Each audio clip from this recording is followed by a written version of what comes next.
တန်ဖိုးရှိတဲ့စာပေအဆင့်တန်းမရှိတဲ့သူတွေဟာစကားကိုလိန်ညာပြောတတ်ကြပါတယ်သူတို့လိုလားနေတဲ့အခါမှာကောင်းမွန်စွာဆက်ဆံတတ်ကြပြီးမလိုလားတော့တဲ့အခါမှာချက်ချင်းပြောင်းလဲပြီးတော့အပြစ်မြင်ပြောဆိုဆက်ဆံတတ်ကြတယ်ရှေ့စကားနောက်စကားလည်းမညီတတ်ကြ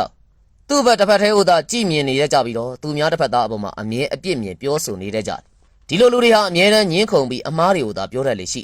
ကို့မှာအပြည့်စုံကြီးမဟုတ်ပေမဲ့သူတစ်ဖက်သားအထင်ကြီးစေရန်လည်းမရှိဘဲနဲ့ကြွားဝါပြောဆိုတတ်တဲ့လူသားမျိုးတွေပါလူတစ်ဖက်သားရဲ့အပေါ်မှာမကျင်တတ်တော့ဘူးဆိုရင်လည်းဒေါသမထိန်နိုင်တော့ပဲဝလုံးရှည်နဲ့ရမ်းတယ်လို့တခြားမဆိုင်တဲ့သူတွေကရိုင်းဆိုင်စွာထည့်သွင်းပြီးတော့ပေးစားဆဲဆိုတတ်ကြတယ်ကိုယ့်ရဲ့အမားကိုတာဝန်မယူတတ်ကြသလိုတောင်းပန်မှုကိုလည်းမသိကြိုးကြုံပြုနေတတ်ကြတယ်စကားကိုလွယ်လွယ်ပြောပြီးဂရီးသစ္စာမတည်တတ်ကြတဲ့သူတွေပါအမှန်တရားကိုလက်မခံတတ်သလိုကိုယ့်အမားကိုလည်းဝန်မခံတတ်ကြဘာသာတရားနဲ့ပတ်သက်လာရင်လည်းလေးစားမှုမရှိတတ်သလိုအမားအမှန်ကိုလည်းခွဲခြားနားမလည်တတ်ကြပါဘူး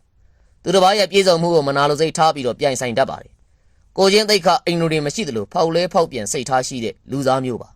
စာပေပညာဘ ഹു တုဒမပြည့်မီပဲနဲ့ကိုနဲ့မထိုက်တန်တဲ့ယာရုနေရာမျိုးကိုလည်းရယူလွန်ခြင်းစိတ်တရားလည်းရှိပါတယ်ဒါကြောင့်ကုသိုလ်အကုသိုလ်ဆိုတာဘာကိုပြောတာလဲအစင်တန်းနှိမ့်တဲ့စိတ်ကိုအကုသိုလ်လို့ပြောတာဖြစ်ပါတယ်အစင်တန်းမြင့်တဲ့စိတ်ကိုတော့ကုသိုလ်ပါလူဆိုတာစိတ်နေသဘောထားနဲ့အတိအဉ္ဉံအစင်တန်းမြင့်မားလာလေးသဘောထားကြီးတာလေးဖြစ်လာတာလေတဘာဝပဲဖြစ်ပါလေ